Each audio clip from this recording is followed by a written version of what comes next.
আসসালামু আলাইকুম রহমতুল্লাহ। আশা করি সবাই ভালো আছো, সুস্থ আছো। তো পদার্থবিজ্ঞান দ্বিতীয় পত্র পরীক্ষা তোমাদের শেষ হয়ে গেছে। তো পদার্থবিজ্ঞান দ্বিতীয় পত্র পরীক্ষা কেমন হলো একটু জানাও। তো আমাদের এখন খুশি হওয়ার কথা, তাই না? রসায়ন পরীক্ষার আগে আমাদের প্রায় 6.5 দিন সময় আছে হাতে। তো 6.5 দিন তো হাতে অনেক সময়। এখন হচ্ছে একটু রিলস দেখি, একটু ফেসবুকে যাই, একটু ইনস্টাতে যাই, তাই না? তো এই জিনিসটা করা যাবে না। এই জিনিসটার জন্যই আমি হচ্ছে তোমাদের সাবধান করতে আসলাম। তো এই ভিডিওতে আমি তোমাদের কি কি বলবো একটু বলে দেই। তো আমাদের এই 6.5 দিন কিভাবে কাজে লাগাবো, কোন দিন কি কি পড়বো, ইফেক্টিভ ওয়ে কোনটা, সেগুলো হচ্ছে একটু দেখাবো। তোমাদের পড়ার সবচাইতে বড় যে বাধা সেটা হচ্ছে ডিস্ট্রাকশন, সেটা কিভাবে কমাবো সেটাও বলে দেবো। তো লাস্টে কিছু কথা থাকবে, তো সে পর্যন্ত তোমরা ভিডিওটা দেখতে থাকো। পারলে সাবস্ক্রাইব করে রাখো, একটা লাইকও দিয়ে দিও। তোমাদের হাতে প্রায় 6.5 দিন বললাম, এটা হচ্ছে আজকে সহ। দেখো 14 তারিখ, 15 তারিখ, 16 তারিখ, 17, 18 তারিখ, 19 তারিখ, 20 তারিখ, আমাদের এই 6.5 দিন সময় আছে। তো 14 তারিখে তোমরা হচ্ছে আজকে 5টা থেকে অথবা 7টা থেকে, বুঝতে পারছো, 7টা থেকে প্রায় রাত 12টা পর্যন্ত অবশ্যই পড়বা। তো তোমাদের কাছে হাত জোর করে রিকোয়েস্ট করতেছি, এই সময়টা যেন তোমরা কেল না করো, বা এই সময়টা যেন তোমরা একটু নষ্ট না করো। রসায়ন দ্বিতীয় পত্র পরীক্ষার আগে তোমাদের মাত্র একদিন হাতে সময় আছে। তো একদিনে তো তোমাদের সবগুলো প্রিপারেশন অবশ্যই হবে না। তো রসায়ন প্রথম পত্র পরীক্ষার আগে তোমরা হচ্ছে রসায়ন দ্বিতীয় পত্রের একটু রিভিশন বা হচ্ছে একটু পড়ে রাখো। তো একটু পড়ে রাখতে বলবো না, তোমরা হচ্ছে খুব ভালোভাবে একটা প্রিপারেশন নাও, যেন রসায়ন দ্বিতীয় পত্র পরীক্ষার একদিন আগে ওটা হচ্ছে শুধুমাত্র তোমরা যেন রিভিশন দেওয়ার জন্য ওটা পড়ো। দেখো কোন কোন তারিখে কি কি পড়বো এটা একটু দেখাইনি। তো 14 তারিখে আমরা তড়িৎ রসায়ন চ্যাপ্টারটা পড়বো। আজকে তোমাদের জন্য এটা অর্ডার হিসেবেই রাখতে পারো, এইটা যেন আজকে শেষ হয়, বুঝতে পারছো? তড়িৎ রসায়ন চ্যাপ্টারটা আজকে যেন শেষ হয়। তারপরে দেখো আছে আমাদের 15 তারিখ। তো একদিনে আমরা সময় কতটুকু পাচ্ছি একটু দেখো। 6টা থেকে আমরা যদি পড়া শুরু করি, সকাল 6টা থেকে 12টা, এখানে আমরা পাচ্ছি 6 ঘন্টা। 1টা থেকে 3টা, এখানে আমরা পাচ্ছি 2 ঘন্টা। তারপরে হচ্ছে আমাদের 5টা থেকে পড়তে বসলে রাত 12টা পর্যন্ত, এখানে সময় পাচ্ছি আমরা কত, 7, মানে 6 ঘন্টাই ধরো। তাহলে এখানে আমরা মোট 14 ঘন্টা পড়ার সময় পাচ্ছি, তাই না? তাহলে আমরা যদি পড়ি ইফেক্টিভলি তাহলে আমরা 14 ঘন্টা সময় পাবো। তাহলে 15 তারিখে আমি তোমাদেরকে বলবো যে, আমি তোমাদেরকে হচ্ছে এভাবে বলি যে কোন কোন দিন কোনটা শেষ করবা, সেটা হচ্ছে আজকে বলে যাচ্ছি। সেটা কখন কি পড়বা সেটা তোমার বিষয়, তোমরা হচ্ছে যখন পড়তে পারবা শেষ না হওয়া পর্যন্ত পড়তে থাকবা। তো 15 তারিখে আমি তোমাদেরকে বলবো যে পরিবেশ এবং পরিমাণগত, পরিবেশ প্লাস পরিমাণগত রসায়নটা আজকে শেষ করে, মানে হচ্ছে কালকে শেষ করে রাখবে, বুঝতে পারছো? কারণ আমাদের 16 তারিখে আছে আমাদের কি বড় দাদা, বড় দাদাকে জৈব রসায়ন, জৈব রসায়নটা পুরো দিন পড়বা। জৈব রসায়নটা পুরো দিন পড়ে শেষ করে দিবা। 16 তারিখ পুরোটা দিন তোমরা জৈব রসায়ন পড়বা। তাহলে এই ছিল আমাদের হচ্ছে কি রসায়ন দ্বিতীয় পত্র। এইবার সেই 4 দিন তোমরা রসায়ন প্রথম পত্র পড়বা। 4 দিন কিভাবে পড়বা? প্রথম 2 দিন হচ্ছে আমরা শেষ করে ফেলবো পুরোটা বই, তারপরের 2 দিন আমরা পুরোটা জিনিসই আবার রিভিশন দিব। তাহলে দেখো প্রথম দিন আমরা পড়বো ধরো গুণগত, গুণগত আর হচ্ছে কর্মমুখীটাও কিন্তু বাদ দেওয়া যাবে না, কর্মমুখী থেকেও প্রশ্ন আসে। কর্মমুখীর হচ্ছে ওয়ান শট দেওয়া আছে, একটু দেখে নিও। তারপরে দেখো আমাদের এখানে 18 তারিখে পড়বা হচ্ছে কি মৌলের পর্যায়বৃত্ত ধর্ম, আর হচ্ছে আমাদের কি রাসায়নিক পরিবর্তন। আচ্ছা সবকিছু লিখলাম না, রাসায়নিক পরিবর্তনটা এই 18 তারিখে পড়বা। তারপরে 19 তারিখে কি করবা? এই যে এই 4টা অধ্যায় আছে না, এই 4টা অধ্যায় 19 তারিখে পড়বা।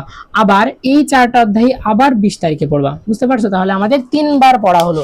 তো রসায়ন দ্বিতীয় প্রথম পত্র পরীক্ষার আগে আমরা এই 4 দিন সময় পাচ্ছি, 4 দিনে আমরা 3বার রিভিশন দিব, বুঝতে পারছো? এই ফার্স্ট পেপার আমরা 3বার রিভিশন দিব, যেন আমাদের একটা মার্কও যেন কোথাও ছুটে না যায়।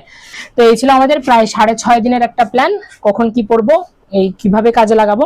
তো এইটা পড়ার জন্য আমাদের সবচাইতে বড় শত্রু আমাদের কোনটা?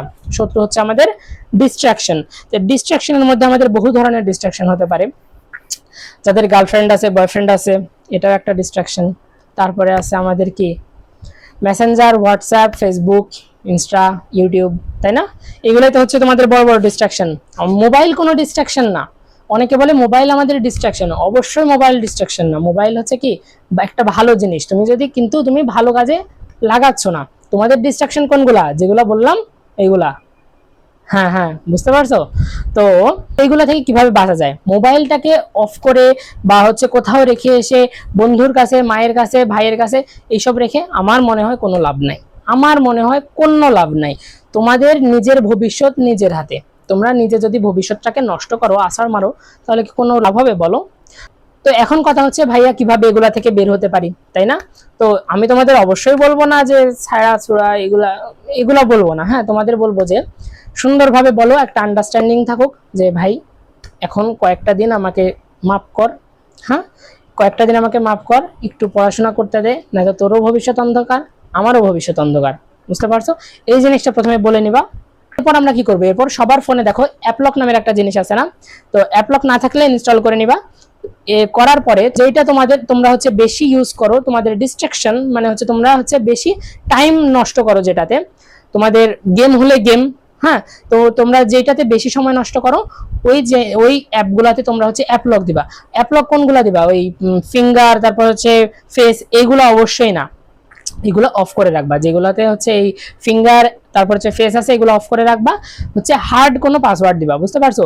হার্ড পাসওয়ার্ড বলতে গেলে এই যে নাম্বার তো এইগুলো তো জানো তাই না, তো হার্ড একটা পাসওয়ার্ড দিবা। পাসওয়ার্ড কোনো পিনও না বা কোনো প্যাটার্নও না, কোনো কিছু না, এটা হচ্ছে কি হার্ড একটা পাসওয়ার্ড দিবা, মানে লিখে অক্ষর দিয়ে তারপরে হচ্ছে চিহ্ন টিহ্ন দিয়ে একটা পাসওয়ার্ড দিবা। পাসওয়ার্ড দিয়ে হচ্ছে ওই অ্যাপগুলা লক করে রাখবা। এতে কি হবে, এতে হচ্ছে তোমরা যখনই হচ্ছে মোবাইলটা হাতে নিবা, ওই অ্যাপটা চালু করতে যাবে, তখন কি পাসওয়ার্ড দিতে বলবে। তো প্রথমবার ধরো পাসওয়ার্ড দিলে, একটা পাসওয়ার্ড দিলা, পাসওয়ার্ড দেওয়ার পরে কি হবে, তোমরা হচ্ছে কি ঢুকলা, ঠিক আছে, তারপর যখন বের হয়ে আসবা তখন কি আবার ঢুকতে যাবে, তাই না? তখন আবার ঢুকতে গেলে ধরো একটু পরে আবার মনে হলো যে না একটু দেখে আসি, তখন দেখবা যে অনেক বড় পাসওয়ার্ড দেওয়া লাগবে, তো কি আর দিব? অবশ্যই না। তো এভাবে তোমরা হচ্ছে ডিস্ট্রাকশনটা কমাতে পারো। আর ডিস্ট্রাকশন কমানোর সবচেয়ে বড় উপায় আমার মনে হয় যে তোমাদের মন, বুঝতে পারছো? তোমাদের মনকে যদি তোমরা ঠিক করতে পারো তাহলে ডিস্ট্রাকশন এমনিতেই কমে যাবে। তোমাদের যেই ধরনের ডিস্ট্রাকশন থাকুক, এখানে ঘুরতে যাও, ওখানে বেড়াতে যাও, তারপরে হচ্ছে টিভি দেখো, মুভি দেখো, এই সিরিজ দেখো, এগুলো সবগুলো তোমাদের অফ হয়ে যাবে তোমাদের যদি মন ঠিক হয়। এই ছিল আমাদের ডিস্ট্রাকশন কমানোর কথাবার্তা। তো এখনো কি রাতভর কথা হয় নাকি, রাত জেগে কথা হয়? এই সব যেন না হয়, বুঝতে পারছো? তাদেরকে বলছি অবশ্যই বুঝতে পারতেছো, তো তারা সাবধান হয়ে যাও, পরীক্ষার মধ্যে এইসব বাদ দাও। এই 6.5 দিন আছে সময়, এই 6.5 দিনের যখন যখন সময় বলছি এইগুলা বাদে বাকি সময় তুমি ঘুম যাও, ইয়ে করো, কিন্তু ওই সব করতে জানো, বুঝতে পারছো? একটা মেসেজ দেওয়ার দরকার নাই। ওই তুমি 5 মিনিট জানি তুমি বলবা যে ভাইয়া 5 মিনিট যাই, আমি 5 মিনিট একটু কথা বলে আসি, 5 মিনিট কখন যে 2 ঘন্টা হয়ে যায় ভাই, একদম অবস্থা খারাপ। তো আমি তোমাদেরকে লাস্ট একটাই কথা বলবো, নিজের মনের উপর কিছু নাই, তোমরা হচ্ছে মনটাকে একটু ভালো করো, একটু মানে পড়ার উপর একটু মনোযোগ দাও, না হলে তোমাদের সারা জীবনটাই কিন্তু কষ্টে কেটে যাবে, বুঝতে পারছো? তো আজকে পর্যন্তই বহুত আধ্যাত্মিক লেভেলের কথাবার্তা হয়ে গেল। তো সবাই ভালো থেকো, সুস্থ থেকো, ভালোভাবে পড়াশোনা করো। আজকের রাতটা যেন সারা রাত কথা না হয়, একটু দেখে রাখো। তো একটু পড়াশোনা করো, তড়িৎ রসায়নটা আজকে শেষ করো। তো সবাই ভালো থেকো, সুস্থ থেকো। আসসালামু আলাইকুম রহমতুল্লাহ।